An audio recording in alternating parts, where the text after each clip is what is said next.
the balloon fills with air, it builds more potential energy. As the air flows from the balloon, it changes to kinetic energy. According to the law of conservation of energy, the more you inflate the balloon, the more potential energy it stores to convert to kinetic energy, and the faster the car will go. The most important thing to remember is to make the car as light as possible.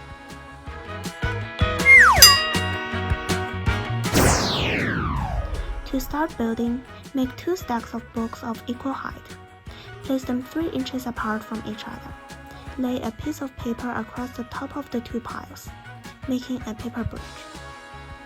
Place pennies on the bridge, one at a time, until the bridge collapses. Buoyancy is the upward force that keeps things afloat. When placed in water, an object will float if its buoyant force is greater than the force of gravity. In other words, its buoyancy must counteract its weight. The boat in this project will be made of one single piece of aluminum foil. The shape of a boat will affect the amount of buoyancy it has, and one of the best shapes of the boat is a rectangle with really tall walls. Natural light has a positive effect on our mental health, improving depression, agitation, sleep, and seasonal affective disorder. The task is to design a lighting system for a 1-story, 3-room house that maximizes natural light using the techniques of solar tubes, light shelves, clear-story windows, skylights, and solar geometry. The factors considered in the building process include daily charges, seasonal changes, and maximizing sunlight while minimizing heat loss.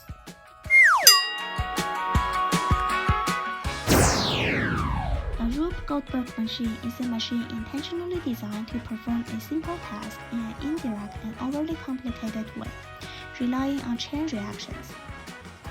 Building Rube Goldberg machines is an opportunity to design and build while learning about the 6 simple machines: the wheel and axle, lever, inclined plane, pulley, screw, and winch.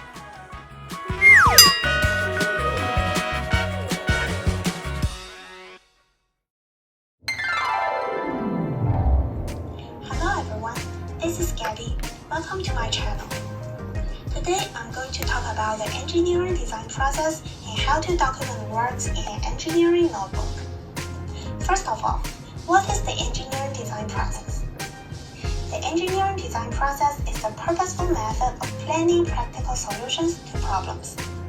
Think about it as a cyclical process in which you always find improvements and never reach the final. The process is influenced by criteria and constraints. Criteria are the desired elements and features of a product or system.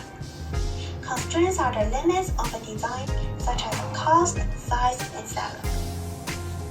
The first step of the engineering design process is asking, which is to identify and research a need. Defining the problem is the most important step to solving the problem itself instead of just solving a symptom. You must research solutions while considering your constraints. The final goal of this process is a problem statement, such as student lockers fail to meet the needs of students adequately. The next step is to imagine. You don't need to worry about getting wrong answers in this step, so it's critical to document all your ideas. The more ideas you come up with, the higher quality of work you'll get. Plan. In this step, you need to choose the best idea that meets requirements, minimizes constraints, and has the best trade-off. You must make a model or prototype, such as sketching, 3D modeling, or scale models. You may also make a pros and cons list of each idea.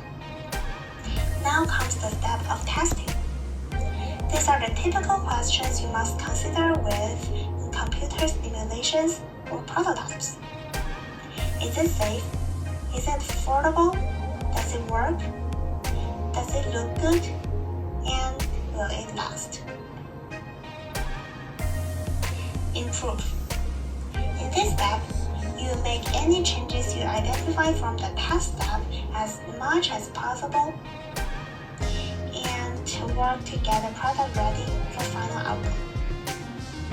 Just remember that the engineering design process is cyclical, so after the improvement process, you may need to go back to the ask step to think again if your design meets the original need. Finally, it's important to communicate all the time throughout the process. You need to share ideas with others, explain them to fellow engineers and people with no background, and don't forget to keep a good engineering notebook. It's time to talk about the engineering notebook. An engineering notebook is a binding legal document. It should contain a written record of everything that happened in the project, including ideas, sketches, thoughts, observations, successes, and failures. The must-haves of an engineering notebook are as follows: date and time of each entry, writing in pen, not scratching out. If you must cross something out, do so in a single line so that it's still eligible. Fixed binding, no blank pages, and no torn out pages. Your notebook must have the table of contents in chronological order with page numbers, titles, and dates. You should include the title, date, and page number at the top of each page and the signature at the bottom.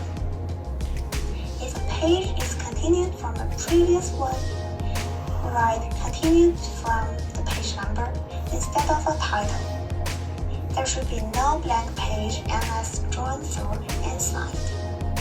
All the computer drawings, sketches, pictures from outside of the notebook must be pasted in and signed. Ultimately, your notebook must be neat, accurate, eligible, and thorough. It's important to know how to make technical drawings. Lines are essential components of the drawings.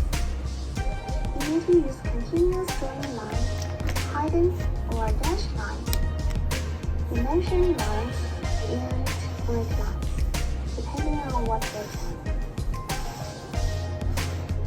There are 3 types of views in the drawing: isometric, orthographic, and detailed. Isometric view is a 3D drawing with 3D angle tails and vertical lines to scale. Orthographic view is a 2D image of a 3D object, including side, front, and top view. The detailed view is zoomed in on a particular detail. Let's talk about units. Engineers use SI units. They describe distance in meter, centimeter, and millimeter. Mass in kilogram and gram. Force in Newton. And temperature in degrees Celsius. Well, this is the end of the video. I hope you like it, and I look forward to seeing you in the next